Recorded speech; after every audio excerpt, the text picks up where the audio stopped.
What is up, everybody? It is Tuesday, so I got my guy So Real Sunil with me. We have tons of topics at hand. The 49ers have named their number 2 quarterback. Kind of. Bosa might be close to signing. He is with his agent in New York.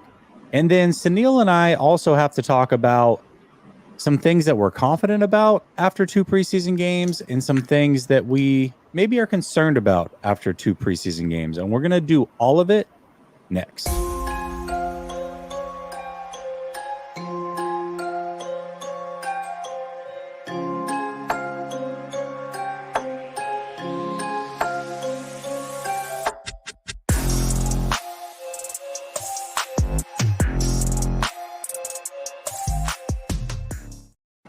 All right. Welcome back to Last Second Sports, where we are giving you our take down to the last second. And as I said, it is Tuesday. So I got my guy, So Real, Sunil in the building. Sunil, what's up, my man? Dude, this new camera angle is messing up all my intros that I do with you. I don't know where it's like. I'm like, okay, it condensed me a little bit, but I want to say shout out to Jesse for making the channel big enough to where now he's that way. Got all the sponsorships. It's awesome to see how well you've grown, over the past couple of years, man. So next level up till you on ESPN spitting all the facts. Hey, I appreciate it, man. Yeah, you see the sponsors below. Also, I figured, you know what? Why not give a little eye candy? Why not be different? Everybody's kind of the same in this space as far as how they deliver shows. And I think it's awesome. The format's not going to change as far as the things that we talk about.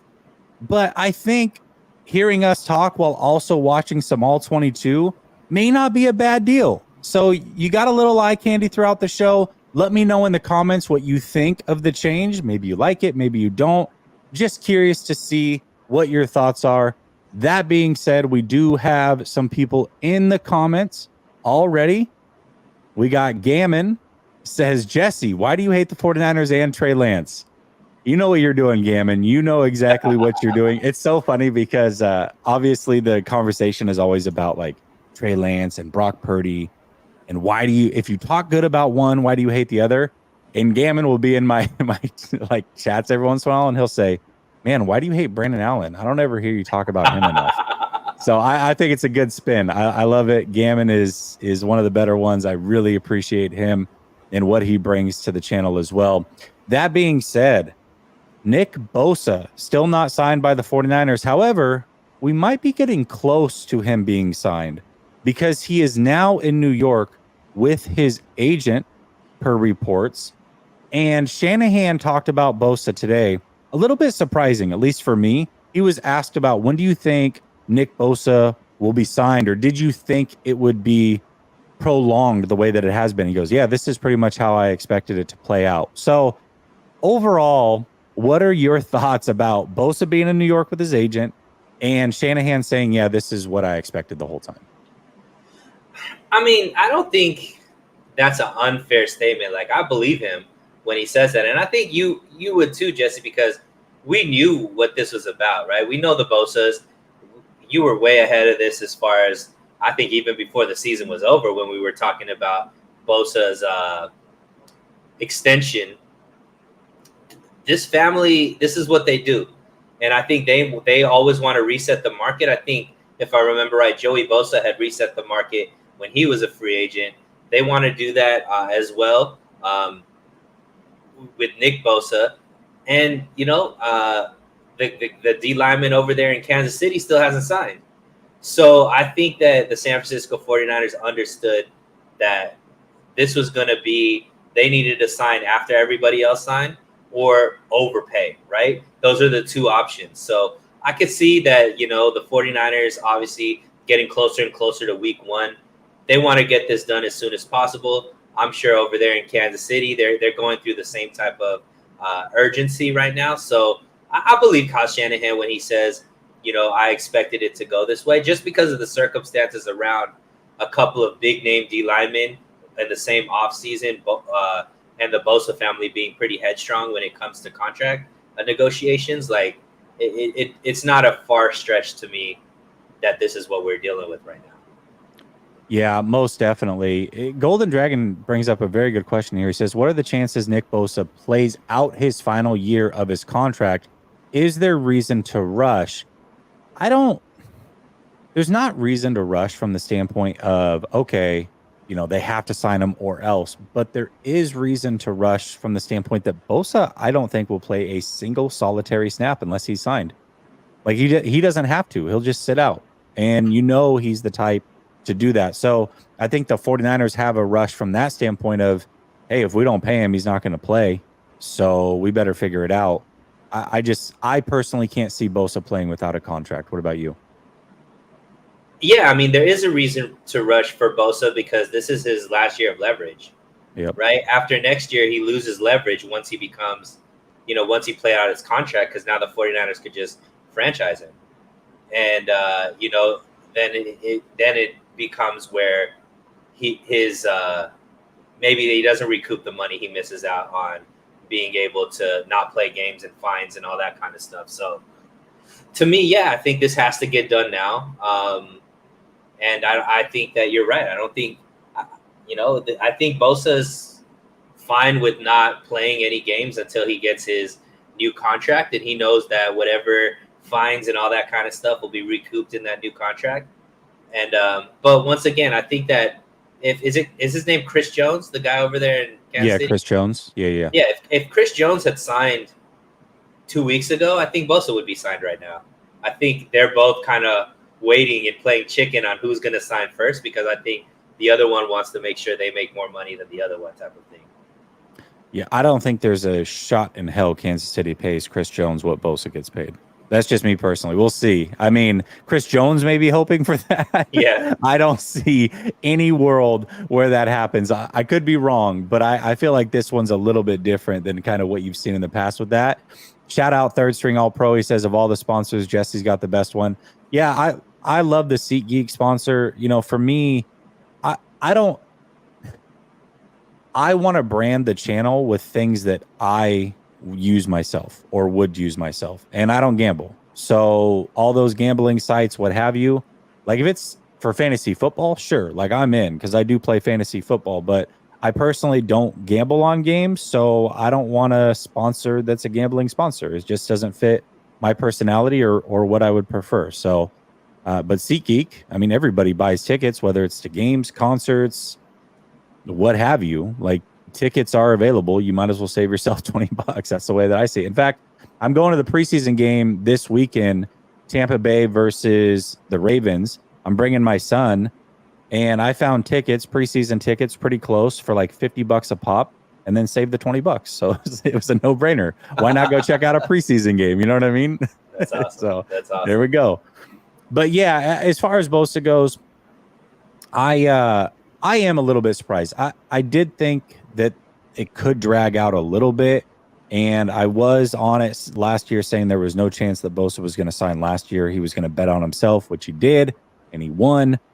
But then the flip side of that is I also thought he would be here by day one of pads, and we're well past that. So I don't know when that date is. I've got to imagine, though, if he's left Florida and is in New York, they're getting close.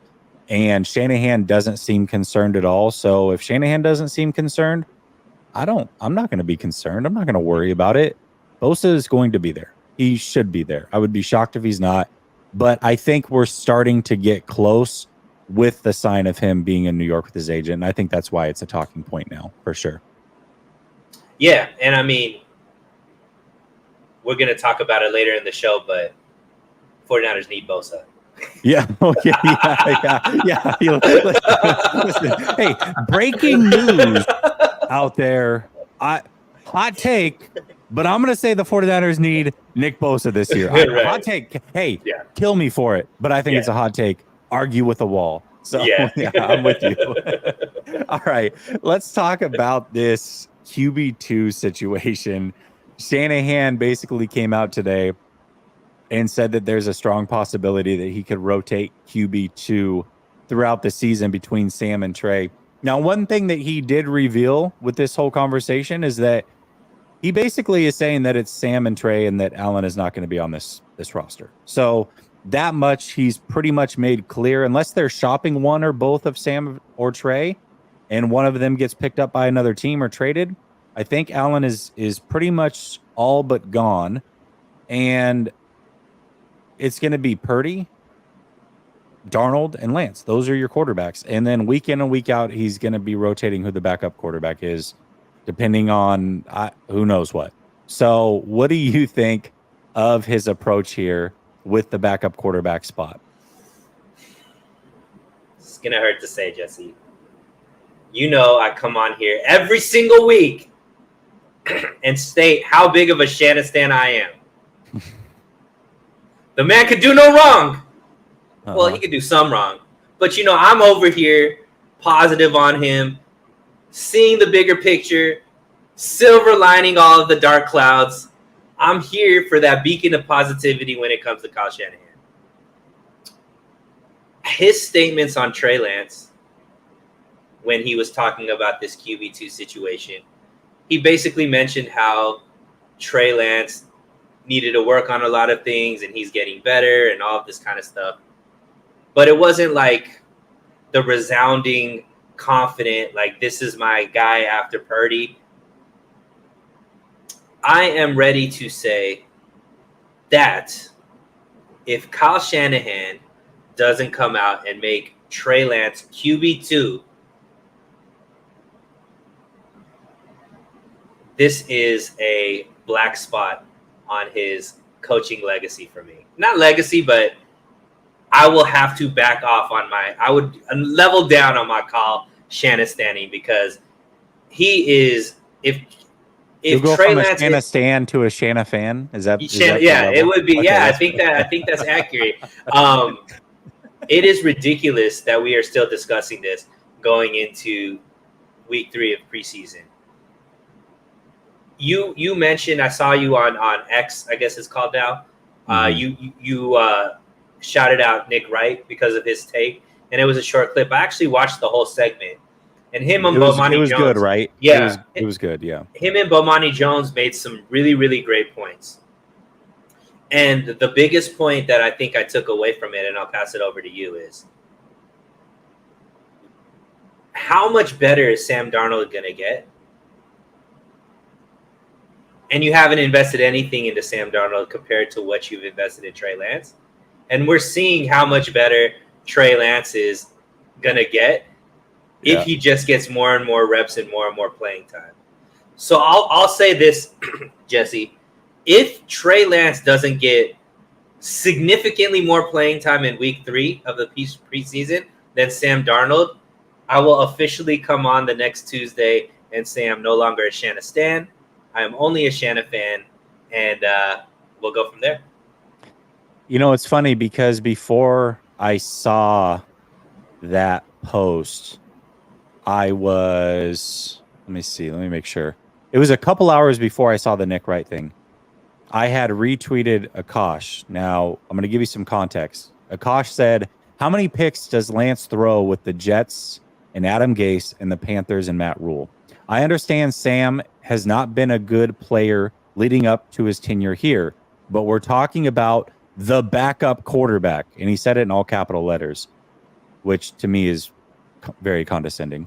And I said, why does he continually get a pass? Why does Shanahan, and he being Sam Darnold, I said, and why does Shanahan get a pass if he chooses Darnold over someone he invested 3 first-rounders in? Darnold hasn't been better in practice or preseason, and Lance's upside is higher. So why wouldn't you continue with Lance? I don't get it at all. It doesn't matter how you slice this thing. Going the Sam Darnold route makes no sense. It doesn't make sense from an upside standpoint. It doesn't make sense from what you've invested already standpoint. It doesn't make sense on even who's better. Even if you think Sam's been better. Like, there's people out there that believe Sam has been better this preseason. Okay, let's concede that. I'll agree with you just for the sake of argument. Has he been so much better that you can just forego Trey Lance? No. And then to top it off, everybody says, well, it's money. It's about money. It's money, money, money. No, it's not. Because if Sam Darnold actually plays real football, his contract can be more than Trey Lance's. And every time he steps foot on the football field, if Brock Purdy gets injured, that money goes up. So if it's about money, that doesn't make sense either. There is not a single point you can make that will sway me on this. None of it makes sense. The only way it makes sense is if you trade Trey Lance. But if he's on this roster and so is Sam Darnold, the fact that you have gone back and forth here, or you may make Sam too, or whatever the hell you're going to do, anything other than Trey Lance being the guy behind Brock Purdy makes no sense to me. Absolutely none. And you can't sway me any other way. You just can't do it, period. Yeah.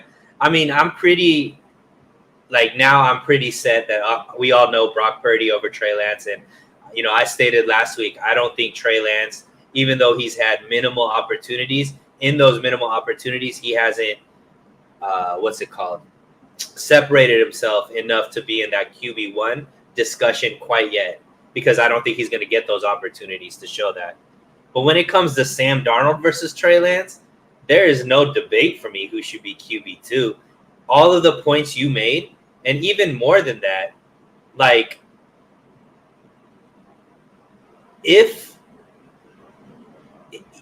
even you want to trade Trey Lance, let's say that, as a QB3, there is no market for him to be traded for you to get any type of recourse for that.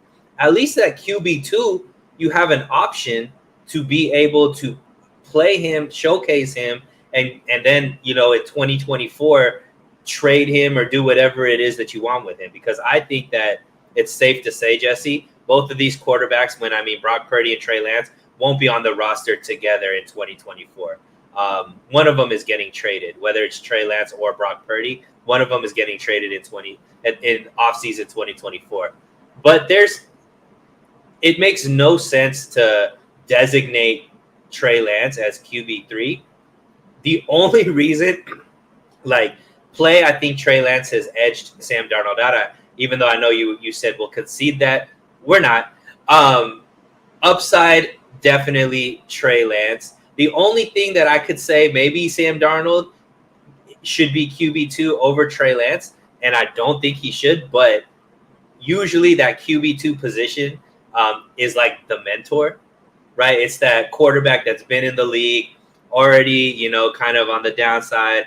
It can kind of help mentor that young quarterback and all that kind of stuff. That's the only thing Sam Darnold has over Trey Lance, is he's been in the league longer and he's older, right? Outside of all of that, I think that Trey Lance will help this team win more games than Sam Darnold will, and that's who should be the QB2. To me, it was sad that Shanahan was still making this a battle. And coupled with how confident and how much praise he gave for Brock Purdy the week before, the statement that he had about Trey Lance was very disappointing to me. So, come Tuesday, like I said, if Trey Lance doesn't have a bulk of the play over Sam Darnold, I will officially downgrade myself to a Shanahan fan. Let me first of all, I'm going to answer this question, and then I'm going to make a point here for anybody that believes in Sam Darnold still. Yafi says, another Trey show, blah. Get over it, dude. Okay. Shanahan is the one that's made this a circus. He's the one that's made this a sideshow. Okay? He's the one that spent all that capital on Trey Lance, and he's the one that didn't play him in year one. Then he's the one that ran him like a fullback. Then he's the one that said he liked him more than ever, but brought in Sam Darnold. And now, instead of just naming, hey, here's your quarterback depth chart, every week we have the possibility to switch who the second quarterback is. Shanahan has made it a circus. So guess what? When circuses come to town, we talk about it. And that's exactly what's going to happen. So it is what it is. That's what we're going to talk about. But for anybody that thinks that Sam Darnold's that guy, 3 times the NFL has told you that they like Baker Mayfield more than they do Sam Darnold. Let that sink in for a second. All right? So anybody that likes Sam Darnold, you better like Baker Mayfield even more, because Baker Mayfield was drafted ahead of Sam Darnold. Baker Mayfield and Sam Darnold were on the same team, and Baker Mayfield was the starter over Sam Darnold. And this offseason, Baker Mayfield got a starting job with a different team while Sam Darnold is in San Francisco competing for a backup spot. So if you like Sam Darnold, I would love to hear all the glowing things that you can say about Baker frickin' Mayfield, who is also buns, by the way. So anytime somebody says, oh, Sam Darnold this, I'm going to say, hey, what do you think of Baker Mayfield? Tell me all the great things about him, because guess what? The league has told you on 3 separate occasions, Baker Mayfield is better than Sam Darnold. That's where we're at. It's absolutely embarrassing. I'm sorry. It's embarrassing. It just is. And I'm not one to feel, I'm sorry. I'm not one into, trash a quarterback to elevate another quarterback. So that's why I'm not going as hard in the paint as Jesse has over Sam Darnold. But to me, it's just all of the logical sense is go with Trey Lance, and we could just leave it at that. You know what's funny is I can go find a show. We did a show this offseason. We talked about the possible quarterbacks that would come here, and there was 2 guys that I actually did mention as I thought real possibilities, guys in their careers that would potentially take a backup role if Brock Purdy's not healthy, and potentially a 3rd string role just to kind of resurrect their careers. And those 2 guys were Baker Mayfield and Sam Darnold. Now, they ended up signing Sam Darnold. Obviously, we just talked about Baker Mayfield. But I was not shocked when they signed Sam Darnold. I am, however, shocked at the way that they've handled Sam Darnold being here, as if he's something that he's not. I can't get over it. I can't. I'm sorry. It's just super frustrating to watch. It's like we always had him in slow motion. We always had him behind Trey Lance in any scenario, whether it be Trey Lance is the starter, Sam Darnold's the backup, or Trey Lance is the backup and Sam Darnold's the QB3. Never in our wildest dream did we think that there would be even a discussion about Sam Darnold being over Trey Lance in any scenario. And what's really funny is I've told people for months, like, Trey's better than Sam. Like, what are we doing? There's nothing to prove here. Give Trey Lance every snap. He needs every snap. Well, you don't know he's better than Sam. Every single practice, he was better than Sam outside of like 1. And Sam had the worst practice out of all the quarterbacks. Anytime they were in the move the ball, Sam could not move the ball at all. You're seeing it play out in the preseason games. For one reason or another, they can't put up points with Sam on the field. Sam looks more comfortable in the pocket, and people somehow are okay with that. But they're not willing to watch points go on the board because it might be a little frantic for him. It's the strangest thing I've ever seen. Absolutely crazy. Let's talk about a little bit more about Trey Lance here and the overall media coverage of Trey Lance. It's funny to me because last week everybody was ready to pile on Trey Lance, and they couldn't wait to say he didn't belong in the league and all these other things. But the moment that he actually played pretty damn well against the Broncos, nobody says anything. I feel like Nick Wright is the only national media person that I've seen, and it looks like Bomani Jones? Bomani Jones? Yeah. Bomani Jones also is on that board. Outside of that, though, nobody is backtracking on anything they said. Everybody's doubling down on what they've said. And the craziest narrative that I heard coming out of this week, both locally and nationally, is that somehow, after Trey Lance led 3 scoring drives, including a game winner, I don't care if it was against your grandmother and mine on that football field, is that Sam Darnold has solidified QB2. We can't control what Kyle Shanahan does. Obviously, what he's about to do is weird as hell. I've never seen anything like it. The NFL's never really seen anything like it.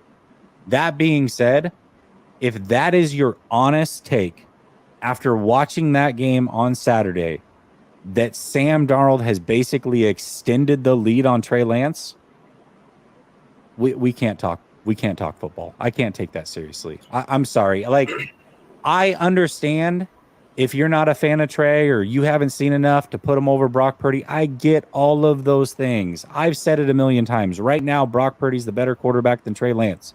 Now, long term, I think Trey Lance can end up being better, and that's why I take that risk. However, Sam Darnold is not better than Trey Lance. Sam Darnold has never been better than Trey Lance. Sam Darnold will never be better than Trey Lance. And when Sam Darnold clearly doesn't play as good as Trey Lance, you can't even admit that he didn't play as good as Trey Lance. I can't. It's absolutely crazy to me. You're missing an extremely important part of this narrative. None of them watched the game, Jesse. None of them watched the game. The ESPN Sports Center guy said people who have watched the game said Trey Lance was terrible. Colin Cowherd straight up said, I guess he was good. I didn't watch the game, but there's no way Trey Lance is better than Sam Darnold. When you haven't watched the game and you're making definitive statements about a player's play, you know it has nothing to be, it's not an educated response. It's an emotional response. And emotions are fleeting. Emotions are not facts. Facts don't care about your feelings, right? And for whatever reason, Jesse, and this is the thing that really, really perplexes me when it comes to the national media's position on Trey Lance. One, never in the history of ever, Jesse, has there been so much national coverage over a QB2 position. Like, never is it the leading topic. Hey, we're going to talk about who's going to be the backup for a team. Like, the fact that there's a new report every single, like, I can understand 49er content creators, local beat writers, and all this kind of stuff, but the national media being so focused on a QB2 battle for an NFL team is insane to me, one. And the second is how personal it seems to be against Trey Lance, who has never said anything negative about the media, who hasn't gone out here and made these crazy statements to like, you know, like a Johnny Manziel used to make, or even a Baker Mayfield would make when it comes to media. Never been in trouble with the law. No extracurriculars that he's in the media for the wrong reasons. And you got just all of these dog whistles, and you have this, like, just people that are just killing a kid who's only had 4 starts in the NFL. It's insane to me. It's the wildest thing that I've ever seen. And I could understand if Trey Lance was like, had this personality that just rubbed people the wrong way. But he's the nicest guy ever. Like, he's a great teammate. He's a great on the mic, humble. He's even come out and said, I know I'm not QB1. Brock Purdy deserves QB1. Like, how could you do this to someone who's, I don't know. It's just really, really amazing to me that we're not even talking football about the kid anymore. We're talking about whether or not he deserves to be in the league. We're talking about what his mama saw when he pulled him out of the cradle. We're talking about making statements about him without even watching him play. It's insane, Jesse, and it's hard not to make it about something other than what the kid is as a person and more about what he looks like as a person. Bro, it's crazy how many hits people get, and I'm starting to realize it. I posted a throw from Brock Purdy, and I said, hey, very solid throw here from Brock. And I posted a throw from Trey Lance on Twitter. The throw from Trey Lance got 44,000 impressions. The throw from Brock Purdy got 9,060.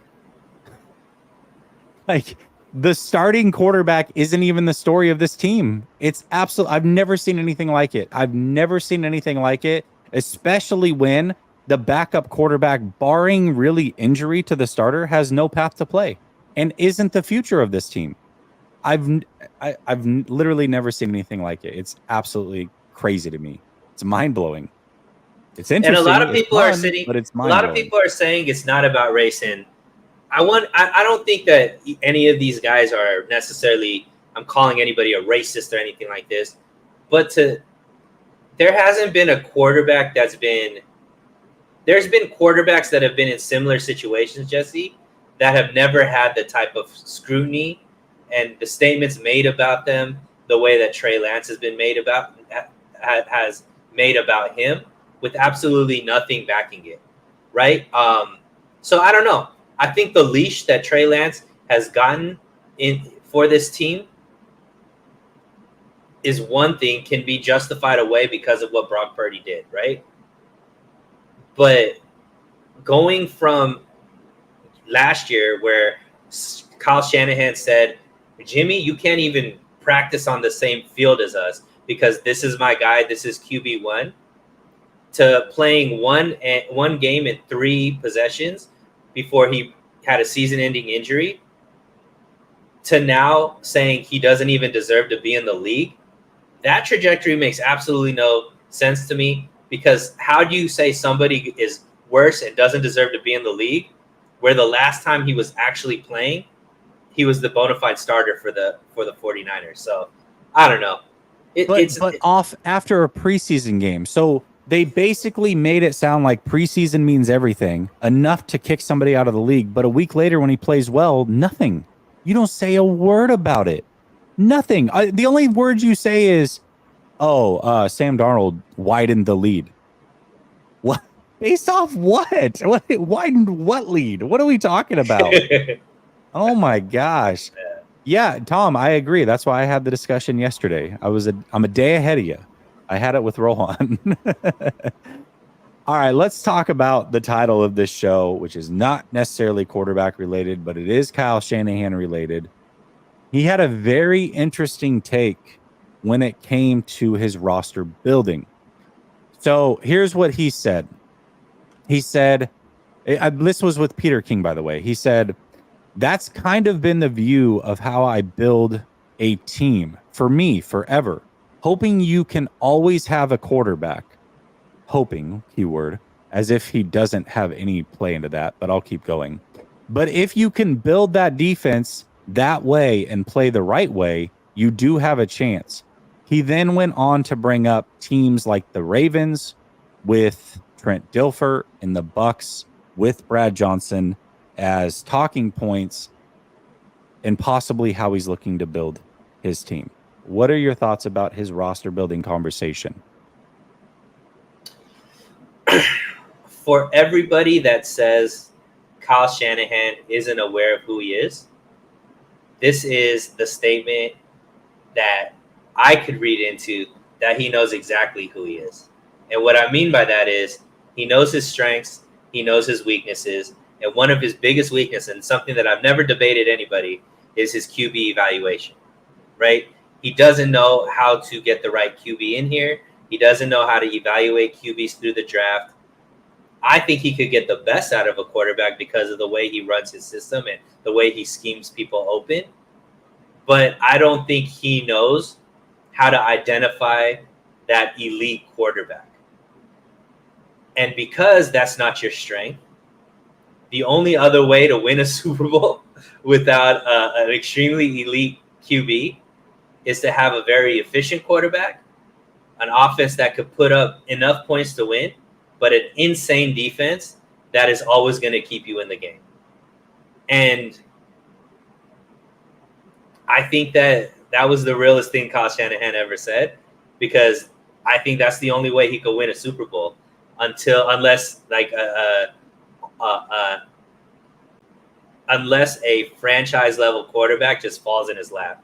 And unfortunately, the chances that he did have to get that, he was beat out by, the Rams when it came to Matt Stafford, or, Green Bay didn't give it up when Aaron Rodgers possibly was available.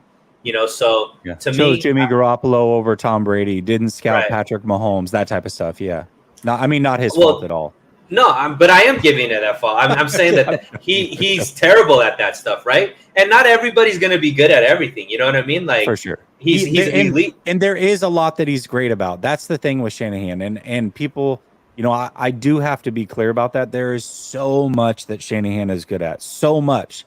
Unfortunately for him, in my opinion, he is not good at developing or figuring out who good quarterbacks are necessarily in this league before they become good.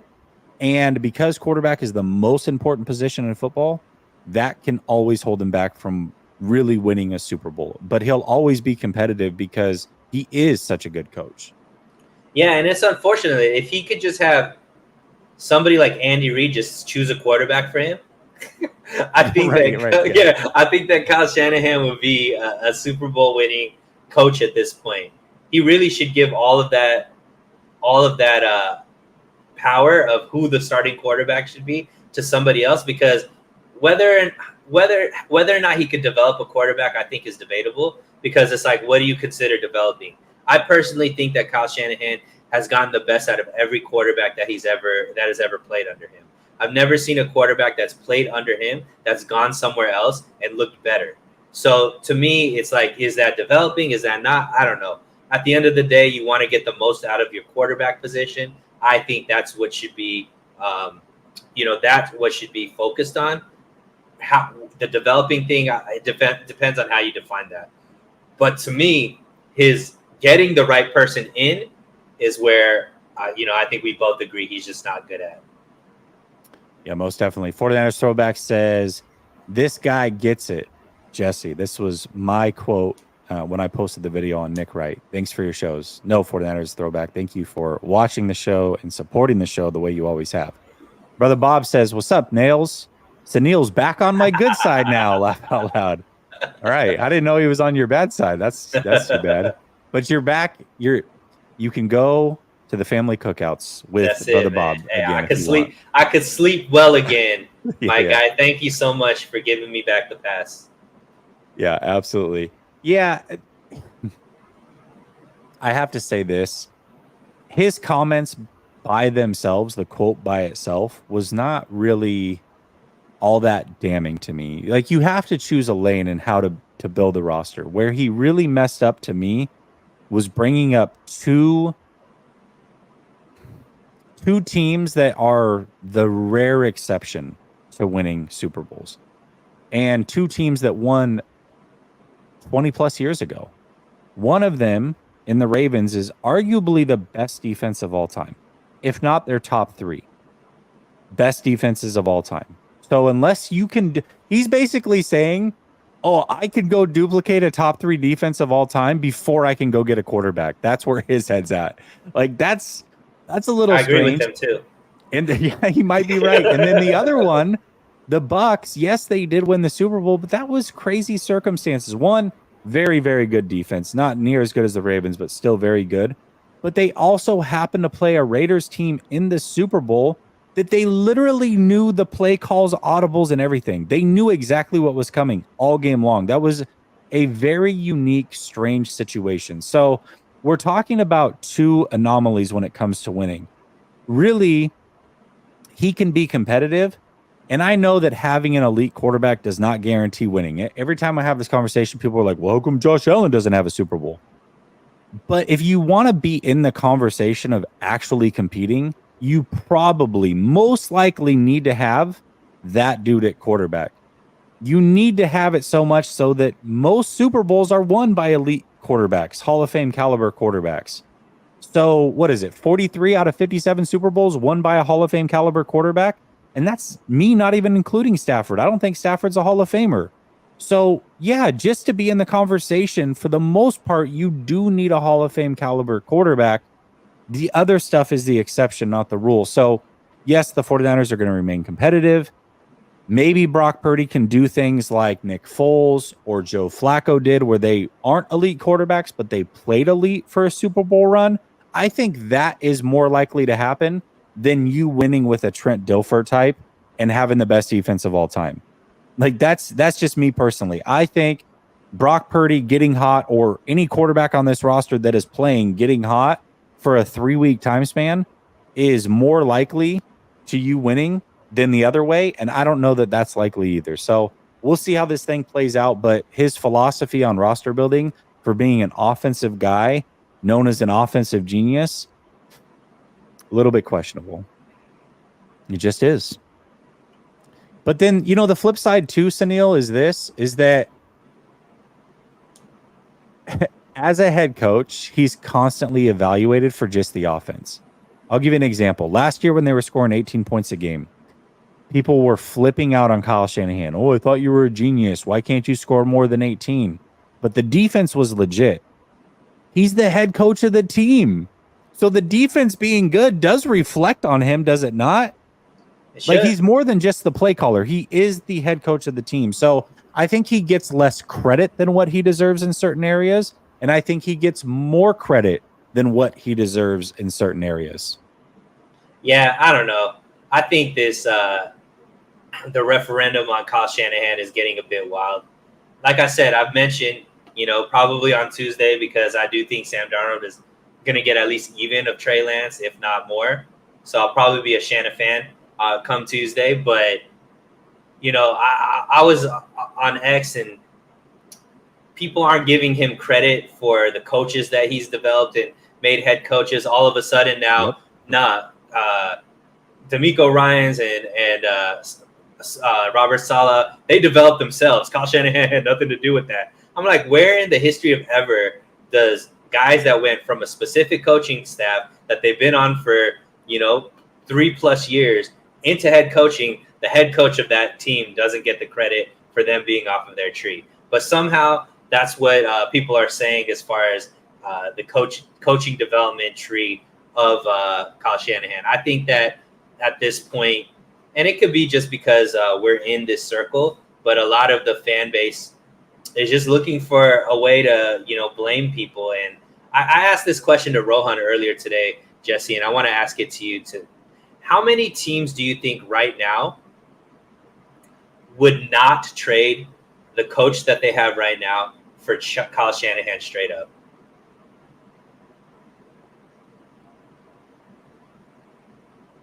I would say maybe 6 or 7. I think that number is actually absolutely fair, right? And that is who a lot of the fan base is saying we need to get rid of. And to me, I think that's insane. Yeah, I mean, I think that he deserves criticism for certain things. Like I said, I do. I believe that he gets too much credit for some things, but I think there are areas like the development of the coaches, like taking a lot of these late picks and turning them into something like, for us to sit here every offseason and say things like, yeah, I mean, you can always count on 2 or 3 players that were late round picks last year that redshirted to be good this year. That's because of Kyle Shanahan. Like, Yeah. whether directly or indirectly, whether it's because the position coaches are doing their job and developing or whatever, but Kyle Shanahan put those coaches in place. So directly or indirectly, that's because of him. So he really does get looked at still as solely an offensive coordinator, and that's all he was responsible for. But that is not the case. He is responsible for everything on this team. And so I do think that some people absolve him of blame in certain areas that are clear head coaching decisions because he's the offensive guy. And then there are times where other parts of the team are doing well and the offense may not be, but he gets no credit for that, but he should because he is the head coach. So it goes both ways. It's an interesting thing to watch. I noticed it on both sides. I really do. Yeah, I agree. And like the fact that we're even talking about the team we're talking about the team right now, before Shanahan was here, that wasn't the way that the 49ers are being talked about. They were in the media, they were in the news for more what was going on off the field than what was going on the field. And that's a distant memory to now we're like, it's Super Bowl or bust, right? Like that's what the discussion is, and that's great. Like we've changed the culture around it. And one more thing that I think is underrated, Jesse, and you understand this being from Florida, the fact that the 49ers are an actual free agent destination with everything that's going on with California, with the taxes and stuff like that, I think that's a huge feather in his cap that he's created a culture and environment here where people want to come play for this organization, even though it's going to mean less money for them than if they went to some of these other states where the taxes are so much lower. I don't think people give credit for Kyle Shanahan to be able to do that because that hasn't been something that the 49ers can necessarily plant their flag in quite some time. Yeah, I think it sucks because when you're really successful, you kind of are your own worst enemy. And that's where Kyle Shanahan's at. You're right. I mean, the team is completely turned around. The franchise is turned around. But now they're reaching potentially the end of this window to win a Super Bowl. And unlike somebody like Pete Carroll, who won a Super Bowl and then was given the grace to kind of lose it a little bit and then rebuild it the way he's done a fantastic job there. I don't know that Kyle Shanahan deserves that grace if he doesn't win. You know what I mean? Like Yeah, if this window bypasses them and then they become a team that's not competitive for 2 or 3 years, if you don't win a Super Bowl, you probably don't get that grace or deserve that grace. And that's just the way coaching is. So it's a byproduct of his own success now coming back to bite him, which is the way that the league works, I guess. yeah, I'm with you, and I think your criticism is fair. I think the way that you're going about this segment, Jesse, I'll give you a thumbs up. But you know that's few and far between with me when it comes to you. Brother Bob says, I take it back. Sunil's too much of a Shanahan. Dang, I didn't even get no barbecue, brother. I didn't even make it into the show's not even over. How did I already lose my ticket to the barbecue, bro? He knew you were bringing store-bought potato salad is what happened. Hey, stop. That's too far, bro. That's too far. Frank Tom Ocean, member for 5 months. What's up, Frank Tom Ocean? He says, I'm pumped for the regular season. Let's go 49ers. I'm pumped too. We're actually going to talk about some of the things to look forward to or be concerned about, basically, as we head into the regular season. Brother Bob says, who gives a shit? Kyle hasn't won the big one. Why jock him? I don't know, Sunil. Why do you jock him? Because I look at this, and this is actually a great question, brother. I'll give you my answer.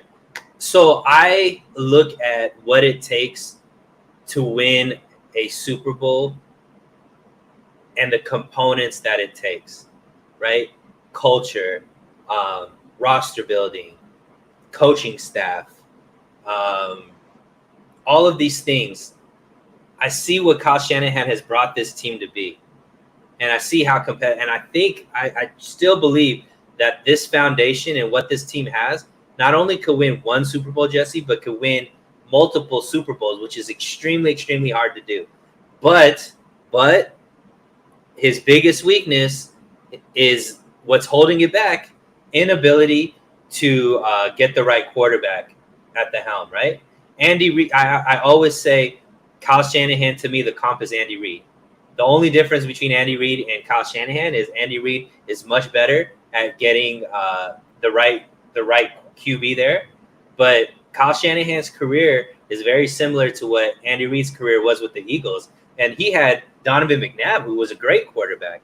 But it wasn't until he got Patrick Mahomes that all of a sudden Andy Reid now is considered, the best coach. People are putting up that he might even be better than Belichick, right? So that's why I still, quote unquote, pause, Brother Bob, because I believe we are that, and it is a big piece, but I think the foundation that we've built with this coach can lead to multiple Super Bowls. And I think that sometimes people forget that and just think that, hey, we could just get another coach and all of a sudden, because of the success we're having right now, it's going to happen that way. It has in the past. We've seen, Tony Dungy build up the Tampa Bay Bucks to be a certain way. John Gruden comes in and wins a Super Bowl off of that. We've seen, even here, Bill Walsh builds up a team a certain way. George Seifert comes in and wins a Super Bowl with that roster. So maybe that's possible, but more times than not, Jesse, a new guy comes in and all of a sudden you never reach that same pinnacle again. Very few teams that could continue that type of success with the whole regime shift. What's interesting, and I was just thinking of this as you were talking. I think the perception is that Kyle Shanahan can never admit his faults and is never willing to work on things. And it's even something that I've said, but now looking back on it, he actually has admitted a big fault of his. He just doesn't know how to fix it. If you go back to when he was looking to get a head coaching position, he said that he wasn't wanting to take the 49ers job because there was no quarterback in place. There was no franchise quarterback. I think that's him telling us he doesn't know how to find a franchise quarterback. He knows that.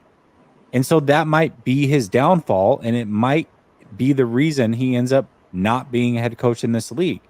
And so he was hesitant on taking that job. Now, once he got a 6-year deal, he was like, all right, well, I got the deal. I got the leash. Let's go for it. I'll figure it out. And thus far, he has not figured it out. But he knew back then that this was a weakness of his. He just doesn't know how to fix it. And coupled with with how he roster builds, he knows it. That's what I'm saying. Like, one of the things is exactly what you said: arrogance, inability to be honest with themselves, all that kind of stuff. I think with the quote you just mentioned and the quote we just talked about, he gets it. He understands that. It just maybe nobody on the team, nobody in the front office knows how to decide that, unfortunately, right? That's what I'm saying. If somebody else could pick his franchise quarterback, that might be much better, right? Yeah, no doubt about it. Sean says the same way we know who Darnold is, we know who Kyle Shanahan is. If Kyle Shanahan is gone, is going to keep kicking bricks, then what are we doing? It seems like fans are content with being a winning franchise. There is no second place trophy. Sean, I've talked about this, and I know a lot of people are happy in this moment that the 49ers are winning, just like we were in the Harbaugh era. But if you remember, just this last season, they celebrated the 10-year anniversary of that Harbaugh team. And all it was they brought the team onto the football field at halftime. They gave him a golf clap and they ushered him off the field. That is how 10 years from now, this Shanahan era will be remembered if they don't win a Super Bowl. And it's unfortunate, but that's the way the league works. You're absolutely right. They don't reward you for being second place, even if it's 1,000 times in a row. Just the way it is. Brother Bob says that's a huge weakness, Sunil. That's his Achilles. Sure. I'm not arguing that, but you asked me why I still believe in Shanahan. I think that a majority of what he does is elite. Unfortunately, that one spot, which is the biggest spot, right? He hasn't figured out, but I think he understands that's not his thing. Somebody else said, well, why would they trade up to a quarterback if he knows he needed Stafford and Rodgers?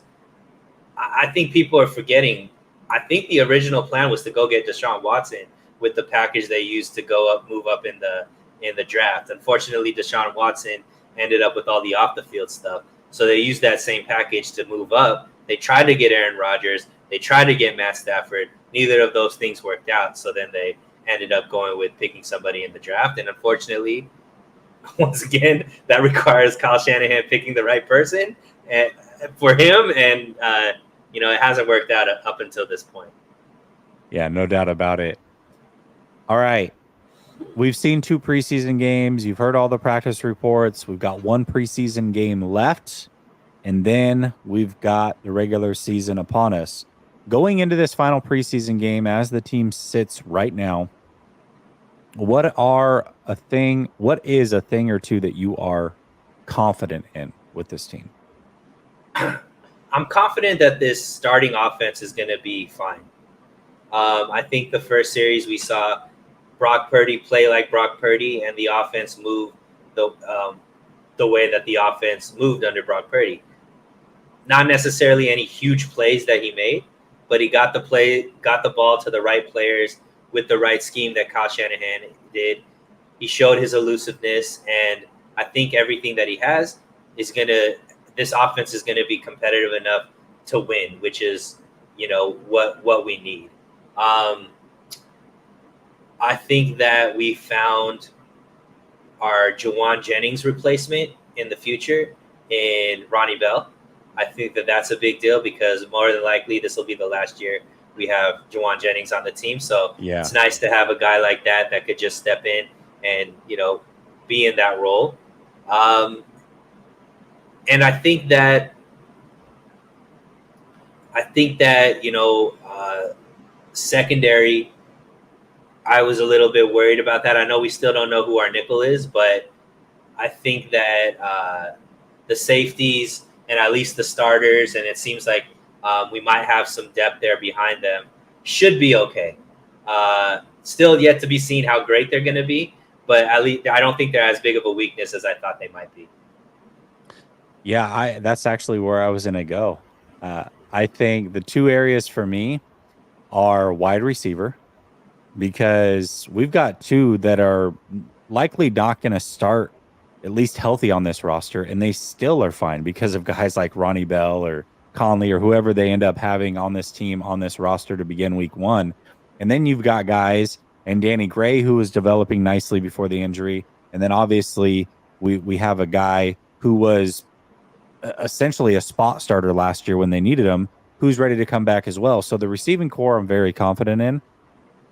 Also, the secondary, I'm very confident in. That is the one area that Wilkes knows what he's doing. And I know that right now they're kind of mixed and matching. We assume that Oliver would be the nickel.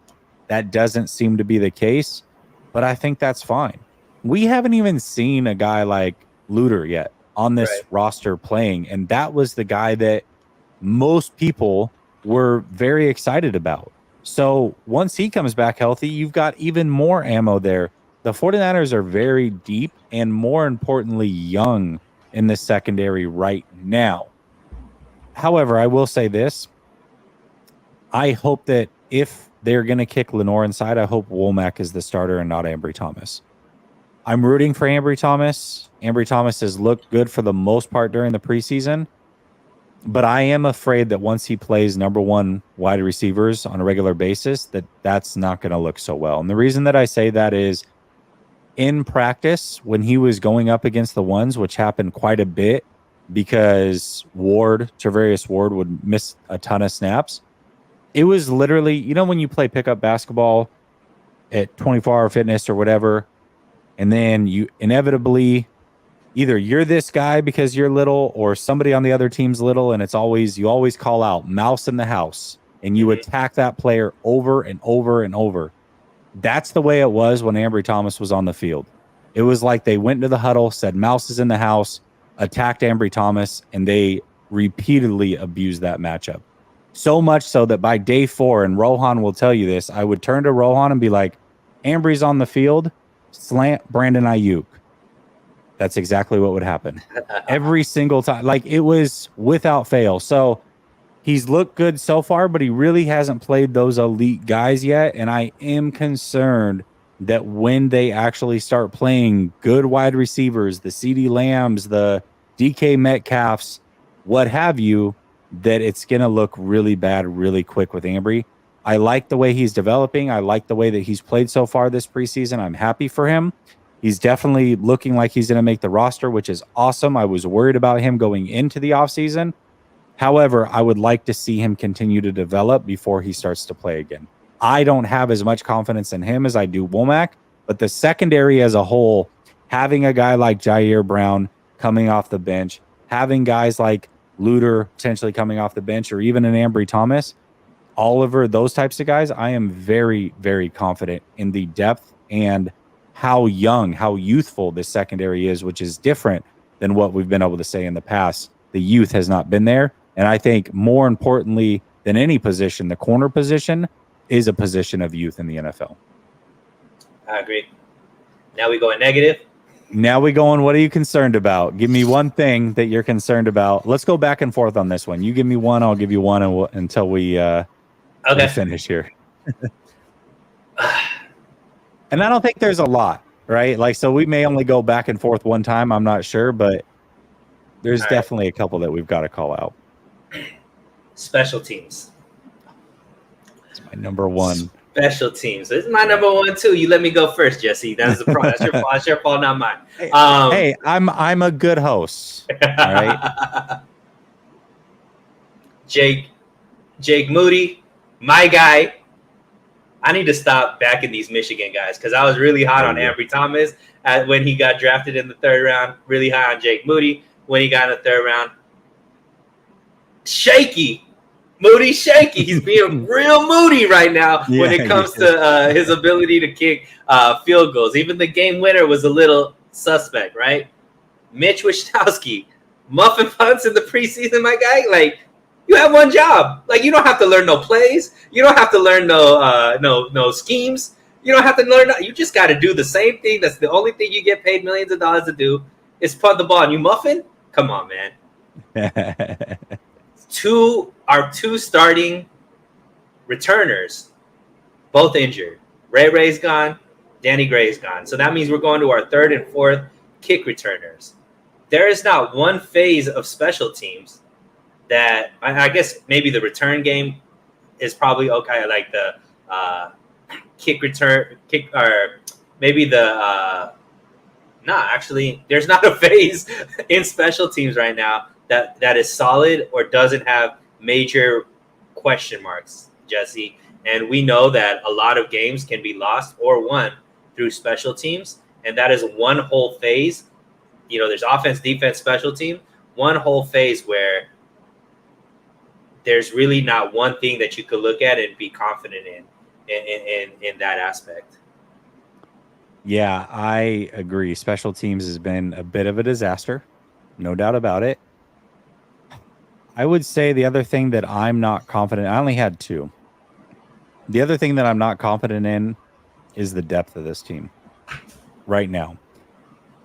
However, they do have that magic card in their back pocket. And that magic card is once they sign Bosa, they have quite a bit of cap space to go out and make a splash move before the deadline and bolster that depth wherever they see fit, whether that's offensive line, defensive line, skill position, what have you.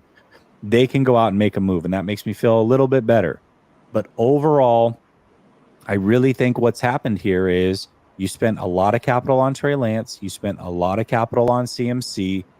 You've spent most of your money re-signing your very key good players that you've drafted to this team, which is the right thing to do. And because of that, you have not been able to restock the shelves as they come bare. And so they are in a situation right now where that depth is not what we're used to in a lot of these areas. I think the secondary and wide receivers are good, running backs good, but more so in the trenches where it matters most. That's where I'm concerned about the depth. That would be my number 2 area of concern. What do you think? Yeah, I think the depth is getting overblown, especially on the defensive line. Where all of these players are going to drop down to 6th, 7th, 8th, and 9th options. The guys that are being played right now, they're never going to have to play on an offensive line where they look to the left and or on the defensive line where they look to the left and they look to the right, and the players that they're looking at on both sides are on the field at the same time as them. So I think that because of how elite the 3 starters are on the defensive line that aren't playing right now, it's really hard to judge how these guys are going to be able to come in spot duty and make an impact. Like the Charles Omenahus, the who else? Like Samson Ebacoms, all these kind of players that they were like, we lost these guys. They didn't necessarily look that great when they weren't with Bosa or Armstead and all these guys on the field with them. So I push back a little bit when people talk about the depth, but my hesitation is also on defense. Inability to stop the run. That was something that early in the season last year, Jesse, was a big issue for us, and then they tightened it up later on in the season. Unfortunately, it still looks like they don't know how to stop the run. Like Denver, Russell Wilson was looking like he had legs again. Denver does have good running backs, but they were gashing that in the beginning of the game. They were gashing the 49ers defense, and they were able to move the ball pretty good on the 49ers. And to me, that's a big issue, especially week 1 against the Pittsburgh Steelers that we know, very physical team with an elite running back there with Najee Harris. So, that was probably something that's a little bit disappointing to me, that defense can't stop the run. Yeah, that's totally fair. Mike Drops with Monza says, check your Twitter DM. Reed has already told them. So I checked it. I'm assuming these are quotes right after the 49ers played the Chiefs week 1 of the preseason, Lance's rookie year. You can correct me if I'm wrong, Mike Drops, but I've got to imagine this is where this is coming from. So here it is. Reed added that he feels Lance is in good hands with the 49ers. The Super Bowl winning coach admitted he speaks with the 49ers quite often and has a great deal of respect for the team's decision makers. Those guys are really smart and they've got a feel on it, Reed said. Then he had a quote saying, one is after Reed defended in media. Oh, one. Okay. So that was the first one. I think the second one he's saying is after Reed defended the media coverage of Lance. So I don't know how recent this was, but it says, you're in good hands, Reed said when asked about his first impressions of Lance. So he's talking about the 49ers and Lance being, the second one. Okay, whatever. Either way, he's like typing me as I'm in here. Not good for the show, mic drops. Anyways, it says, you're in good hands, Reed said when asked about the first impressions of Lance. Yeah, he's a good player. He looked very poised, composed, and he had a nice play on the firecracker there that he shot down the field. So I'm assuming that was after the preseason game. Either way, I think his point is that Reed is saying that he would have gone with Trey Lance, I guess is what he's saying there. And then he follows it up and says the saddest part is about those assets is Trey with CMC could be ridiculous and both would ease the game for each other. Those additions would shift you to an offensive first team, but this team wants to be cheap. I hear you, mic drops. I hear you. And then Brother Bob says, Sunil, let me guess. You like what Moody has shown? Obviously, he didn't like what Moody has shown. And then he says, makes sense. He's a Moody stan and a Shanna stan. Oh, man. Brother Bob goes at Larry quite a bit. He's now chosen you as a target, I guess. I guess whoever my co-host is going to get it from Brother Bob. It's just the way that it works. All right, Sunil, thank you so much for joining me. As always, we do this every Tuesday. I hope you guys in the chat, I didn't really see a lot of feedback, but I hope you like the new layout, showing the sponsorships of the show there, giving you a little bit of eye candy with some highlights, some all 22. I think this is the way that I'm going to roll throughout the season. So just give you a little something else to look at while we're talking, maybe set the show apart a little bit from what you're seeing around the internet when it comes to other 49ers content creators, make it a little bit different around here. That being said, I'll be back tomorrow with 49ers After Dark with Grant, and then likely a call-in show for y'all over here at Last Second Sports. Much love. Peace.